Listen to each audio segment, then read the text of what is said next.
Nii, ma palun lavale Rait Kondori, kes on Kodumaa Kapitali hoiulaenuühistu juhatuse esimees ja kes räägib meile sellest, kuivõrd oluline on pangandusmaastiku muutumine. Ja lihtsalt veel kommentaariks, et loomulikult see maailm, kus me elame, on niivõrd mitmekihiline ja keeruline ja tulevikus saab olema kindlasti üks teistsugune väärtuste vahetamise süsteem, aga hetkel me oleme seal, kus me oleme ja me paraku peame kõik oma igapäevatoimingutes kasutama seda praegu kehtivat raha ning on tegelikult oluline vahe, kas seda teha läbi võõrpankade või luua oma inimeste eetilistel alustel töötav ühistupank. Ma palun, Rait. Aitäh. Tervist. Väga huvitav on olnud siin kuulata neid erinevaid diskussioone ja ma tegelikult oktoobrikuist uue ühiskonnakonverentsi ka kuulasin järel ja kogu see teema, et kuhu ühiskond läheb ja miks me ei ole nii ühtsed, kui me olime aastatel 1988–1992, see on mind paelunud kogu aeg. Ja ma ise olen pangandustaustaga 9 aastat töötanud LHV-s 2005–2014 ja ma tegelesin investeerimisvaldkonnas. Ja üha rohkem ma nägin seal, et tegelikult kodumaal on kapitali ja me näeme ka Eestis, et see, et kui me välisinvesteeringuid vajasime väga palju siin aastatel 90–2000 alguseni, see on viinud meid olukorrani, kus eestlastel on suures osas jäänud palgatöö tegemise rõõm ja väga suured tegevusharud, näiteks nagu pangandus ja telekom, mis on tegelikult infrastruktuuri osa, see on sisuliselt väliskapitali käes ja me lõbusalt ja hästi kasutame nende teenuseid, maksame nende toodete eest ja kogu see kasum liigub välisomanikele, mis infrastruktuuri sektorites toodetakse. Ma ei taha ütelda ühtegi halba sõna tegelikult, ütleme Rootsi pankade suunas, et nad on olnud meile väga vajalikud teatud momendil, aga ma arvan, et tõesti me oleme viimasel 2–3 aastal järjest rohkem valmistunud ette tulevaseks muutuseks, mis on vaja selles vallas ka teha ja mida me saame tegelikult praktiliselt teha. Et ma olengi siin selleks, et näidata neid praktilisi viise, mis viivad meid selleni, et vähemalt ühes sektoris, näiteks nagu panganduses, võiks eestlaste roll ja omanikutunnetus olla suurem.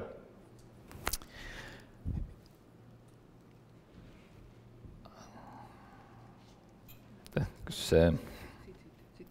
Okay. Et täna me natuke arutame panganduse põhiprobleemidest ja jõuame selleni, mis on ühistuline pangandus.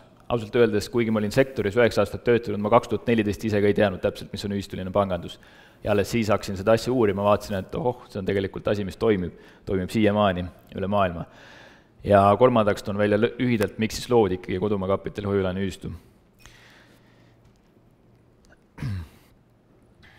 Ma olen siin kirja pannud tegelikult mõned asjad.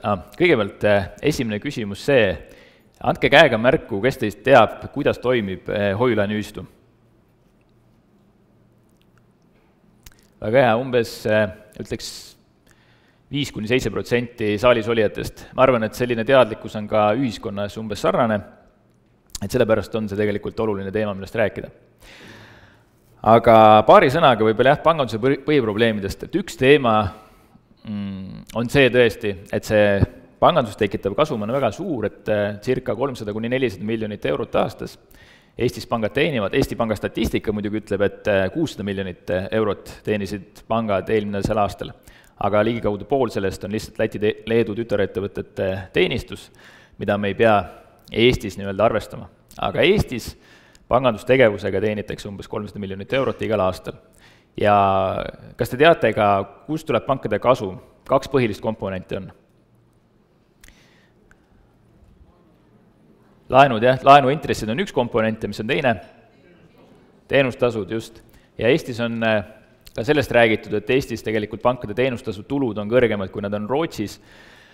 Ütleme, et Rootsi pangad, kes siin tegutsevad, umbes 60% tulust kasumist saavad intressitulust, mis on selline panganduse põhitegevus, ja 40% teenustasu tuludest, mis on suhteliselt kõrgem. aga see on asja üks külg tegelikult. Mis me oleme aru saanud tegelikult, et mis on teine külg? Teine külg on selles, et me tunneme, et pangad võtavad oma positsiooni iseenesestmõistetavalt ja ütleme, see inimlikkus kliendi suhetes kaob ära. Pangad on näigad, nad võtavad oma positsiooni iseenesestmõistetavalt. Ehk siis see, kui sa tahad pangas mingit tegevust teha, siis väga tihti me kuuleme vastuseks seda, et ei, me ei saa seda teha, see ei käi meie reeglite järgi, ja teine asi on see näiteks, mis viimasel ajal eriti on tulnud, et te peate andma meile need ja need andmed, et sisuliselt nüüd regulatsioonidega on mindud sinnamaani, et ütleme, tädi Helve näiteks Türilt ja keegi, ütleme, Saed al-Saif kuskil Tadžikistanist, näiteks neid võrdsustatakse täpselt sarnaselt, et tädi Helve kuskilt Elvast peab samamoodi täitma nagu väga palju pabereid, et ära tõestada, et ta on ikka tädi Helve Elvast, et ta ei ole kuskilt välismaalt, ja see raha päritolu näiteks on ka hästi oluline teema, et see on arusaadavalt, see on tulnud nagu globaalsest süsteemist, et kogu see süsteem tegelikult, mille kitsaskohti me näeme ja siin konverentsidel käsitleme, see on jõudnud ka tegelikult Eesti pangandusse läbi selle, et need regulatsioonid hakkasid Euroopa Liidust pihta ja nüüd siin pangad peavad nii-öelda peedistama Eesti inimesi. Aga see on jah probleem ja teine asi on see, et kuigi ka eks klienditeenindajad pankades on ikkagi head, aga tihtipeale on nendel lihtsam peituda nende aspektide taha, et meil nõutakse selliseid asju, me ei saa teistmoodi teha, nii edasi, nad tihtipeale isegi ei vaevugi hakata lahenduste peale mõtlema, kuigi neid lahendusi võiks ka leida. Teine teema on selles, et tegelikult me ei tea, kui me oma raha pangas hoiame, tegelikult kõikidel on panka vaja, sest et meil ju elektrooniline arveldus kogu aeg toimib, palgad laekuvad panga arvelduskontole ja raha pankades seisab, et mis te arvate, kui palju, ütleme, jooksev hoiuseid Eesti pankades on inimeste raha? Ma võin abiks öelda, et see on ligikaudu 11 miljardit eurot ja lisaks siis tähtelistel hoiustel on Eestis pankades raha 3,1 miljardit eurot. Ehk me ei saa enam öelda tegelikult, et eestlased on vaesed ja et me ei jõua midagi ise ära teha. Eestis tegelikult raha piisavalt, peab olema ainult piisavalt initsiatiivi ja ütleme organiseerimisvõimet, et midagi ära teha. See on üks põhjus, miks ma üldsegi julgesin sellise Kodumaa Kapitali Oilanistu projektiga kaasa minna, et nüüd me oleme jõudnud nagu nii-öelda järgmisele tasandile ka majandusarengus. Küsimus on ainult selles, et kogu selle majanduspoole me võiksime nagu rohkem jälle eestlaste otsustada võtta. Ehk siis, mis on pangandusega kolmas probleem tegelikult, et otsustusprotsess ei ole Tallinnas enam, vaid on Stockholmis ja Frankfurdis. Eestis on 3 suuremat panka, on Swedbank, SEB ja Nordea. Nad omavad 81% pangandusturust, 4. on Danske Bank Taanist, 5. on DNB Bank Norrast. Eesti pangad omavad 3% pangandusturust, LHV ja Bigbank.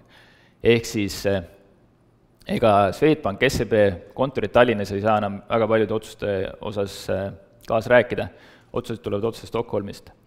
Ja kuna Swedbank, SEB on üle-euroopalise tähtsusega pangad, siis ka nende tegevus tegelikult sõltub suures osas, mis Frankfurdis Euroopa Keskpanga juures otsustatakse. Ehk siis see otsustusprotsess ka Eesti panganduses on välja läinud ja huvitav on see, et ka Eesti Pank eelmise aasta detsembris oma majandusprognoosis tõi välja sellise teema, et kontroll Eesti pangandus on Rootsi pankade käes ja kui varem seda toodi positiivsena, siis nüüd hakatakse nägema seal riske, ehk siis Eesti pangandus see laenusaamisvõime inimestel näiteks sõltub sellest, mida teevad kinnisvarinnad Rootsis. Ehk siis, kui Rootsis kinnisvarinnad hakkavad langema, siis on väga suur tõenäosus, et Swedbank, SEB hakkavad raha jälle siit ära korjama Rootsi, mida me nägime 2009-2010 kriisi ajal, kus Eesti ettevõtted oli väga suures hädas, kui pangad hakkasid laenuraha nendelt tagasi küsima enne tähtaegselt või ei pikendanud laene.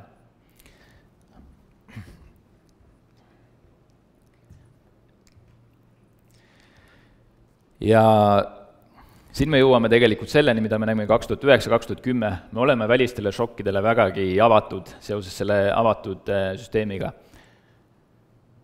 Ütleme, et me ei saa teha täiesti nagu suletud süsteemi, aga panganduses tegelikult läbi hoiulaenühistu, läbi ühistute me saame seda nii-öelda riski oluliselt vähendada, kui meil see rahandussüsteem toimib siin paremini. ehk siis mis võiks olla jätkusuutlikum rahandussüsteem on mul siin välja toodud, ehk jätkusuutlik rahandussüsteem on see, et kus hoiused reaalselt laenatakse välja ettevõtjatele tarbimiseks, sealt tulevad kasumid tagasi, mis omakorda kasumid pluss siis palgad töötajatele, mis omakorda jõuavad panka tagasi ja niimoodi see ringlus käib. Praegult on meil niimoodi tegelikult, et raha tekitatakse paljast õhust, keskpangad trükivad raha juurde, riigid annavad raha välja, ilma selle, nad annavad võlakirju välja. Euroopas on nii, USA-s on nii, üle maailma. Ja nad annavad välja selle mõttega, et nad ei maksa kunagi tegelikult võlakirju tagasi, kui 5-aastase võlakirja tähtaeg saabub, nad emiteerivad uusi võlakirju välja, ehk võtavad laenu jälle juurde. Nad arvestavad lihtsalt sellega, et kogu majandus järjest kasvab ja seetõttu see, see võlakoormus on konstantne majanduse suurusega ja see tekitab probleeme. Aga viimasel 10 aastal me oleme näinud, et see tekitab probleeme tegelikult, sest majandus ei kasva enam nii kiiresti kui varem ja võlakoormus järjest suureneb. Ja milleni see jõuab, seda me täpselt ei tea, aga nagu Valar Tamming on mitu korda öelnud, et läbi kaoste tekivad uued võimalused, et ka rahandussüsteemis võib nii olla. Ehk siis see, kui me oleme nii avatud majandusega, USA ja Euroopaga seotud, siis me kahtlemata oleme seotud ka nende šokkidega, mis võib tulla nii dollari langusest tingituna kui ka eurolangusest tingituna tulevikus. Ehk siis me võiksime mõelda sellele, et luua ka alternatiivset süsteemi selleni, kus me oleme. Ja tegelikult seda me reaalselt saamegi teha, sest Euroopas on seda tehtud ja see on meie valik. Ehk siis ühistuline pangandus, mis praegult toimib ja mida me praegult alles hakkame Eestis üles ehitama, see toimib tegelikult alglätetelt kogukondliku koostöö põhimõttel, ehk siis 1852 Saksamaalt sai see alguse, 1901 loodi esimene Eestis selline kohalikul tasandil inimesed, kellel jääb raha üle. Nemad tahavad kuskil raha hoiustada, raha hoida, mingit intressi teenida ja teised, kellel on raha puudu, tahavad seda ettevõtluseks edendada, peavad seda välja laenama. Ja nendel on vaja seda laenata. See tekkis Eestis aktuaalseks, läks 1890-ndatel päris tugevalt, kui eestlastel talupidajatel oli võimalik tegelikult talusid välja osta võisnike käest, aga nendel polnud raha. Samal ajal eestlastest käsitöölised ja ka mõned kaupmehed olid tekitanud juba endale rahalist reservi. Balti-Saksa pangad ei andnud eestlastele laenu ja siis tekkiski see vajadus tegelikult, et kust laenu saada. Ja siis Jaan Tõnisson oli tegelikult väga selline tugev ühistegelik tegelane, kes ütles ka panganduses, me saame sellist asja luua, nii-öelda vastastikusi krediidiühistuid hoiulaenuühistute näol. Ja Eestis niimoodi seda loodi ja sarnaselt Euroopa eeskujule see muutus väga populaarseks. 1939 Eestis oli umbes 50% pangandusturust toimis ühistulisel tegevusel, ühistegevusel põhimõttel, ehk siis 213 hoiulaenuühistut või hoiulaenukassat tuli üle Eesti. See andis väga palju selliseid positiivseid külgi Eesti arenguks.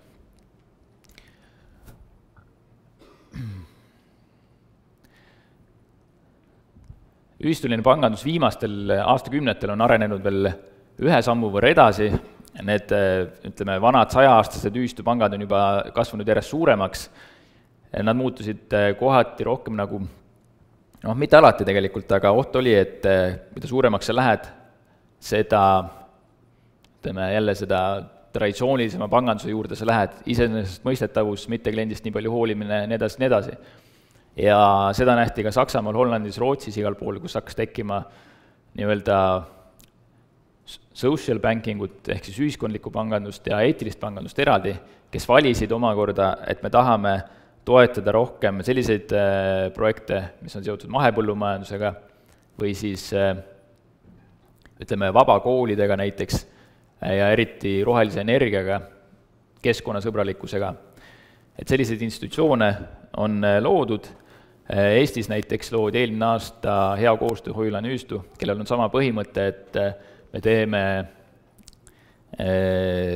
laenuprojekte just mahepõllumajandusega seotud ökoloogilise kogukonnaga, Waldorf-koolidega, et ainult nendele projektile anname laene ja sinna on vaja koondada lihtsalt nagu sarnaselt mõtlevad inimesi. Kodumaakapitali hoiulaenuühistu idee on natuke laiem, et me tahame ikkagi nii-öelda pakkuda võimalust kõigile, aga me kindlasti hea koostöö hoiulaenuühistuga tahame ka koostööd teha, et ressursse ühendada.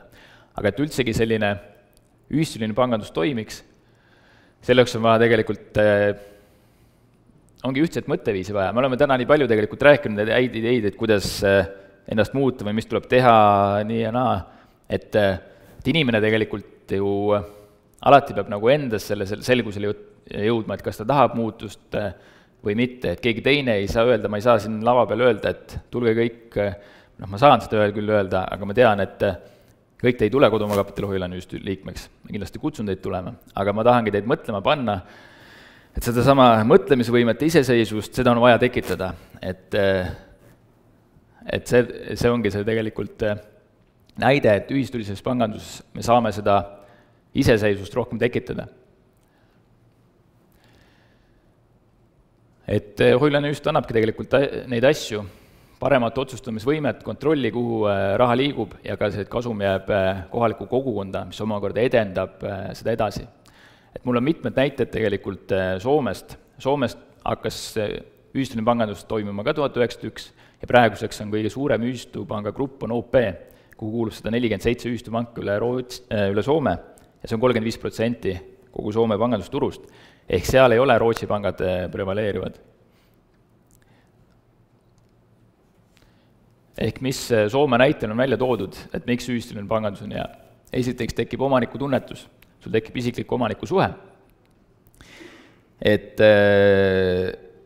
kõik ühistu liikmed on omanikud, ühistu liikmeks saab minimaalselt 30 euroga ja sul oled omanik.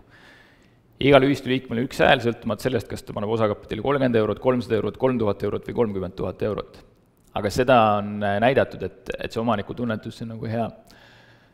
Ja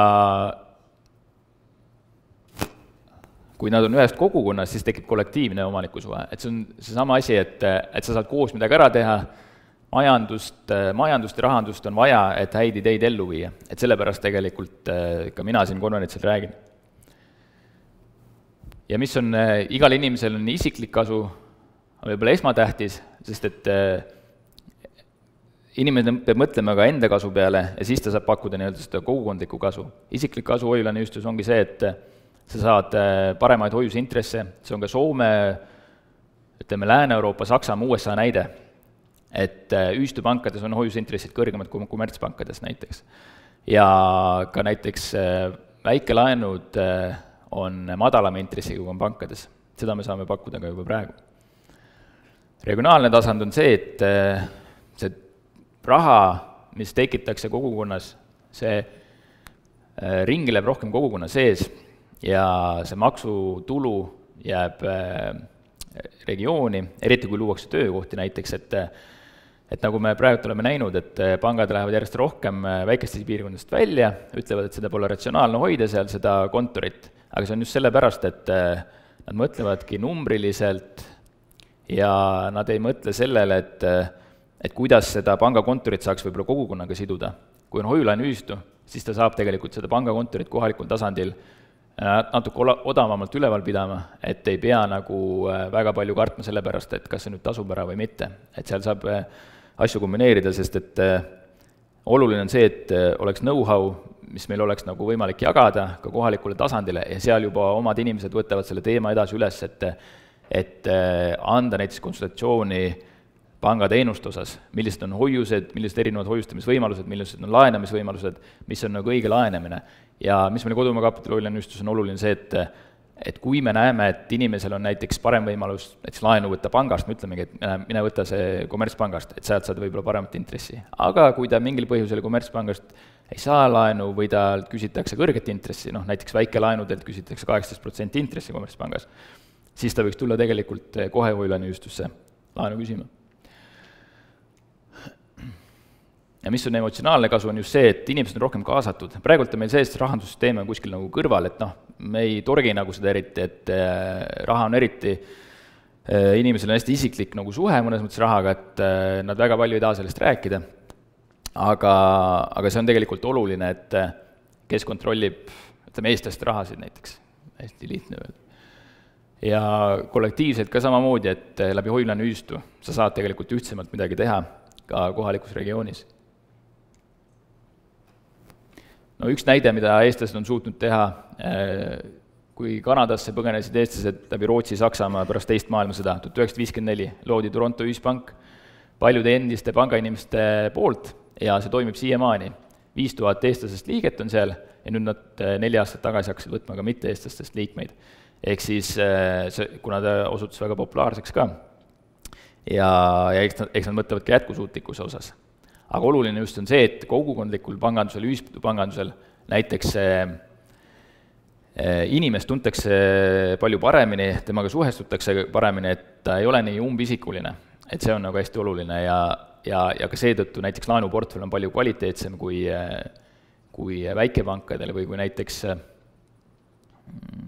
ütleme näiteks Bigpangal oli siin 15-10 aastat tagasi, laenuportfell oli väga ebakvaliteetne. Ja noh, okei, siis need laenuintressid, nendest me üldsegi ei räägigi, aga just see, et kui mul on palju toonud praegu näiteks, et noh, on igasugused ühisrahastuse platvormid nagu Pandora ja mis ta on, mingi Mintos Lätis ja Manisen veel Eestis, et siis tuuaks välja, et seal need laenud ei tule nii hästi tagasi, et riskid on ju nii kõrged laenamisel ja siis ma kogu aeg toongi välja, et aga meil me tunneme tegelikult laenuklienti, seal on nagu need umbisikulised, kes laenavad ja sa ei nii-öelda laenaja ei näe seda ka, et kes on talle laenanud võib-olla nii täpselt. Siis Hoiulane ühistus niimoodi, et me teame seda inimest, kes näiteks laenab ja teine on see, et laene ise paneb ka osakapitali tegelikult Hoiulane ühistusse ja selle toimimisse. Et seetõttu ajalooliselt statistikaga näitab, et Hoiulane ühistupankade laenuportfelli on palju kvaliteetsemad ja läbi kriiside tegelikult USA-s on ka olnud mitmeid panganduskriisi viimase 30 aasta jooksul. Ühistupangad saavad palju paremini hakkama kui tavalised pangad. Paar sõna kui Kodumaa Kapitali Hoiulane ühistust.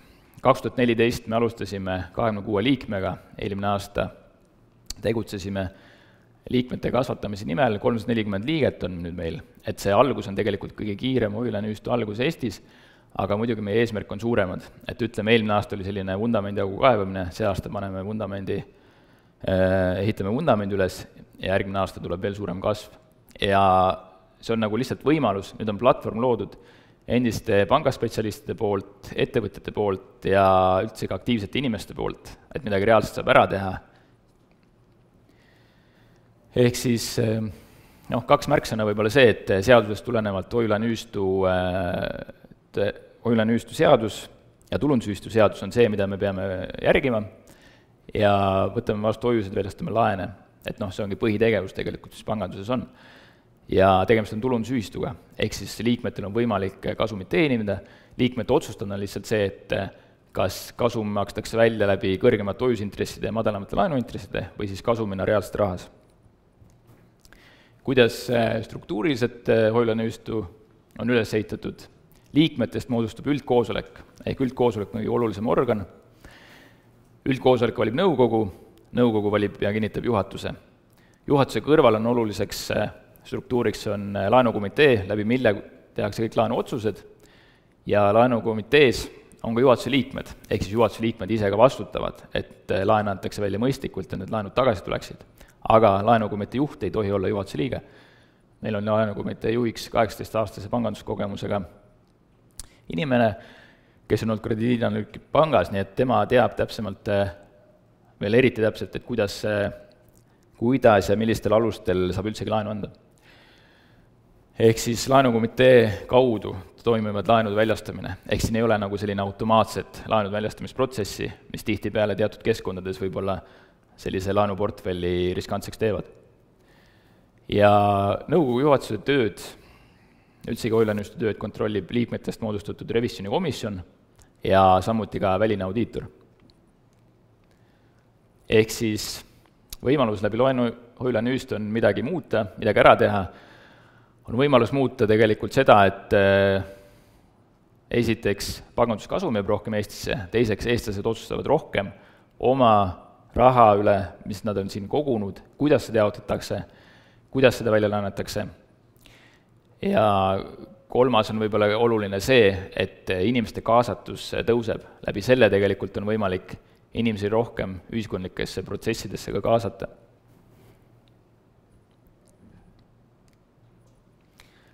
Jah, suured tänud teile, et ma ootame teid kõiki kindlasti liikmeks ja seda asja saab arutada, ma pärast olen seal tagakafu ees teiega rääkimas ja külastage meie kontorit kindlasti, mis on nüüd Vabaduse platsil KV Plaza hoones. Aitäh!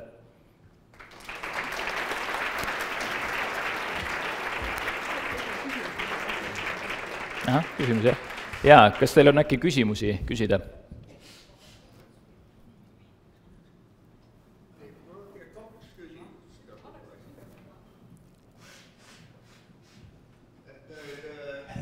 Esimene on selline väga urgitsev, et mille poolest te olete parem kui Tartu hoiulaenuühistu näiteks. Ja teine võib-olla ka kohe ma ütlen selle ära, et mida te arvate islami pangaldusest ehk see islamimaade nii-öelda liigkasu võtmist väldistavast pangaldusest? Aitäh. Head küsimused. Tartu hoiulaenuühistusse me suhtume positiivselt. See on väga hea, et Eestis on 23 hoiulaenuühistut. Probleem on selles, et kogu pangandusturust hoiulaenuühistute roll on 0,3% ainult. Ehk siin on meil kõigil tegelikult võimalus kasvada. Nagu ma ütlen, Soomes on hoiulaenuühistute ja ühistupankade rolli 36% kogu pangandusturust. Nii et kindlasti me hoiame pöialt kõikidele hoiulaenuühistutele. Ja võimalik ka, et hoiulaenuühistute vahel tehakse järjest rohkem ka koostööd. Et siin ongi oluline tegelikult, et igaüks, kes kuskile hoiulaenuühistu liikmeks läheb, et peab mõtlema, et mis on nende hoiulaenuühistu roll või pikem eesmärk. Et see on võib-olla oluline igal ühel mõelda. Ja mis puudutab islamipangandust, siis jah, nad šariaadi seaduse järgi ei tohi intressi võtta, aga nad on lahendanud selle teema sellega, et nad teevad teatud selliseid ütleme, liisingu või leaseback-lepinguid, nii palju kui ma endise kolleegi Joel Kukemelgi käest kuulsin, kes juhib Pärisele fondi ja tema on seda islamipangandust uurinud, siis ta ütlebki, et nad kaudselt saavad tegelikult oma intressi ikkagi kätte, lihtsalt nad, ütleme, see inimene, kes laenu võtab või ettevõte, peab ikkagi maksma rohkem raha tagasi, kui ta sai, aga ei fikseerita nii-öelda seda ametlikku intressimäära. On kellelgi veel küsimusi?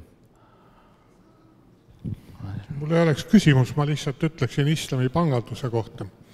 Islamipangandust võib tegelikult põhiliselt võrrelda mitte nii-öelda liisingufirmaga sellises mõttes, vaid riskikapitalifondiga, sest et üldreeglina islamipangad tulevad teile osaliseks sellesse ärisse, juhul kui teil on tulu, siis nad saavad teiega samamoodi tulu proportsionaalselt sellele, palju nad sisse panid ja lõppkokkuvõttes ostate te selle välja ja tõepoolest selles mõttes saavad nad, kui äri läks edukalt, saavad nad tagasi rohkem raha, kui nad sinna sisse panid, kuid samal ajal võrreldes meie nii-öelda läänepankadega kannavad nad hulga suuremaid riske ka oma raha kaotamise suhtes, selles mõttes nad ei ole mitte heategevad asutused, vaid nad uurivad päris täpselt, millised on tegelikult need teie äri tagamaad ja kas neil on sealt võimalus mingil hetkel raha kätte saada, kuid mis on seal tohutu suur pluss, on see, et kui te alustate oma äri, siis on teil tegelikult mitu aastat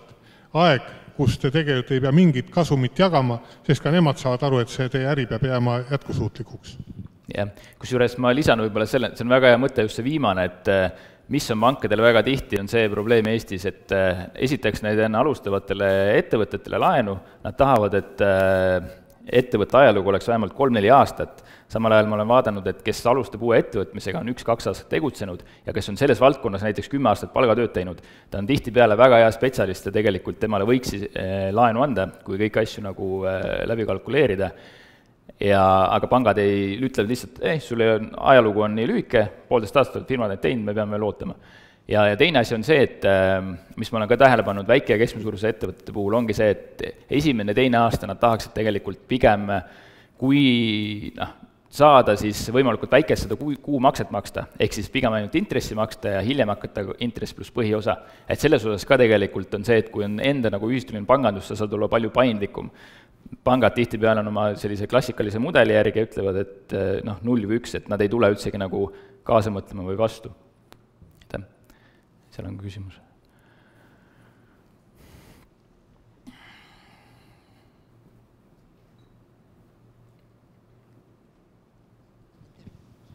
Mul oleks niisugune küsimus, kas teie ühistu kuulub mittetulundusühinguna ka hoiulaenuühistute liitu, mis on Eestis ja miks ma seda küsin? Sellepärast, et kuna teie hoiustelt praegu võetakse ju intressilt tulumaks, siis liidu ja taoliste ühingute kaudu on võimalik alustada seaduse muudatusi selles osas. Kas see on nii? ja teine küsimus oleks mul see ka, kas hoiused, mis on pandud teile eraisikute või juriidiliste isikute poolt, on garanteeritud? Aitäh! Esimene vastus on see, et me plaanime astuda Hoiu-laenuühistute liidu liikmeks. Ainus teema on sellega, et me saame olla kandidaatliige, 2 aastat peame olema kandidaatliige, enne kui meid lõplikult liikmeks võetakse, aga see plaan meil on. Ja teiseks, hoiuste garantii osas, hoiused ei ole riiklikult garanteeritud, nagu pankadel on läbi tagatisfondi. Hoiused on garanteeritud läbi laenuportfelli garanteerimise nii-öelda, ehk siis hoiused on tagatud laenuportfelliga sisuliselt. Et see on nagu oluline, et me ei anna rohkem laene välja esiteks, kui on hoiuste maht. Seadusest tulenevalt meil peab olema hoiustest 5% kindlasti reservis, ehk siis see on nagu üks pool, mis kaitseb, ja teine on see, et laenud peavad olema ka millegagi tagatud, või siis vallasvaraga, kinnisvaraga või siis käendusega tagatud. Aitäh. Jah. See idee iseenesest on väga sümpaatne ja esimese vabariigi ajal läks väga hästi läbi, kui nüüd ajalugu meenutada. Ma küsin sinu käest, praegu teeb ikkagi selline mulje, et need hoiu-laenuühistud on ikkagi sellised organisatsioonid, pisikesed taskupangad, kes nokivad teri suure rasvase vankri kõrvalt, et mis oleks sinu visioon üldse, et me ärme lasku see pikas teemasse, kuhu meie Eesti Pank käi ja mis tee peaks valima, aga mis sa ise arvad, kuidas saaks Eesti pangandus üldse üles ehitada, sest täna ma leian, et pangandusest ei ole, on olemas Rootsi tolmuimeja. Et kas teha nüüd nii nagu Islandil, panna lihtsalt vennad rämedalt vangi ja lasta siis lahti, kes tunnistab, et ta on süütu hingekene ja meeste vetsu siis pildid vastava koha peale. Aga kuidas ise näeksid, kas üldse sellisel mikrokasvul peale sinu isikliku raha teenimise võimaluse on ka mingit pikema perspektiivi? Ehk kas on võimalik pangareform Eestis? Minu isikliku raha teenimise perspektiivi, selle peale ma pole austuseks niimoodi nagu mõelnudki, kui ma ausalt ütlen, aga oluline on nüüd see mahtude teema tõesti, et see, nagu sa nimetasid, mikropangad või taskupangad praegu hoiu-laenuühistud on. Nagu ma tõin välja, 0,3% on kogu pangandusturu osakaal hoiu-laenuühistute käes. Mis on küll oluline, on see, et viimase 3 aastaga nende pankade laenuportfell on kasvanud 5 korda, 9 miljoni euro pealt 47 miljoni euro peale. Ehk siis nüüd me näeme, et viimasel 2-3 aastal see muutus on toimumas. Inimesed järjest rohkem otsivad tegelikult alternatiivi pangandusele, eriti just hoiustamise võimalust, ja teine on see, et laenude osas tegelikult pangad on välja andnud väikelaene 401 miljonit eurot mahus. Kui praegult on hoiu-laenuühistute hoiuste maht 47 miljonit ja pangad on väikelaene ainult andnud välja 401 miljonit, siis seal me näeme ka tegelikult, et sellise kõrge intressiga laenuturul veel tegelikult mahtude kasvatamise võimalust on väga palju. Ja kui teatud mahud saavutatakse, ütleme ka kodumaa kapitali hoiu-laenuühistute eesmärk on ikkagi ühistupangaks saada aastal 2018, see tähendab seda juba, et osakapital peab olema 6 miljonit eurot umbes, et seda pank üldse kasutada, minimaalne nõue on 5 miljonit eurot. Siis juba see tähendab seda, et siis hakatakse mängima nii-öelda reaalsel suurel pangandusturul, keskmise ja suurte ettevõtete laenuturul ja ka suuremate, ütleme, eraisiku laenude turul. Enne seda on tõesti see, et see osakaal jääb ikkagi väikseks. Ehk siis hoiu-laenuühistud peavad liikuma selles suunas, et ühistupangaks saada, siis alles saab nagu reaalselt midagi muuta. Aga praegult päris nullist nagu panka rajada on väga raske. Et nagu me nägime, viimane pank, mis rajati siin, oli Inbank eelmise aasta kevadel ja see rajati ka tegelikult, ütleme, 90% ulatuses välisraha toel. Et need ETK finantsi mehed Priit Põld ja Jan Andresoo panid ainult osa, väga väikse osa, võib-olla 5% sellest osakapitalist, ülejäänud tulid Monaco investoritelt ja laenurahaga tegelikult Norra pangast. Ehk siis väga raske on tegelikult kommertspanka luua, aga hoiu-laenuühistut on ühistupangaks kasvatada, ma arvan, parem ja see on jätkusuutlikum sellepärast, et sa juba orgaaniliselt, sul tekib mingi struktuur, mingi organisatsioon, mis on huvitatud sellest, et see suuremaks kasvada. Ütleme siin ka, kui näiteks inimesed tulevadki 30 euroga, 50 euroga või 100 euroga liikmeks, siis see juba tegelikult tekitab seda nii-öelda organisatsiooni selles mõttes, et öeldakse, et jah, ma olen seal liige, et eks vaatab, kuidas läheb, on ju, aga sa hakkad kellelegi tuttavale võib-olla rääkima ja tema mõtleb ka, et võib-olla tõesti võiks nagu vaadata. Et sealt saab alles seda kasvada. Et vastus on nagu selline, et kui me ise ei tegutse, ega siis keegi siin teine ka panganduses ei muuda, et kui me ise ei tegutse, siis Rootsi pankade ülemvõim jätkub siin ka 10-15 aasta pärast ja me peame nagu ise selle nii-öelda rolli endale võtma, et ise tegutseme. Aga mida sa teeksid esimesena, kui sa oleksid, ütleme, see ülesanne on sinu õlgadel ja tuleb samasest Davai Rait pihta? Sa mõtled, mis osas? Pangandust, otsid. No ütleme nii, et me ikkagi elame praegult selles õigusriigis, et siin niisama lihtsalt nagu midagi ei käi, et see on ikkagi puhas konkurents, mis peab nagu näitama seda ja selge on see, et mida suuremaks näiteks ühistupank läheb, seda rohkem ta hakkab võistlema nii-öelda Swedbank, SEB suuruste konglomeraatidega. Ega siin midagi muud tegelikult ei ole, sest iga laenaja tegelikult lõpuks vaatab ka isiklikust kasust lähtuvalt ja et sinna nagu jõuda, et me konkureerime suurte mahtudega, peame ise nagu suuremaks saama ja siis me saame, aga see, et kas see fundamentaalselt, ütleme, pangandust muudabki see niimoodi, et võib-olla otsustusprotsess läheb ikkagi paindlikumaks. Selles antud regulatsioonide raames, mis meil praegult on, me saame olla tegelikult paindlikumad, kui me otsustame siin Tallinnas, mitte Stockholmis. Ja teine on see, et see kasum tegelikult tekitab tulu, mis pangandust tuleb, tekitab lisakasumit ja lisavõimalust nii-öelda selle eestimaisel ühistupangal kasvada või kodumaisel ühistupangal. Aga see, et kedagi peaks kuskil, ma ei tea, välja saatma või kinni panema, et siin ei ole nagu praegult midagi öelda mul, mingit alust. Nii, aga aitäh teile ja olen siin pärast ka väljas, et saab veel küsida, aitäh!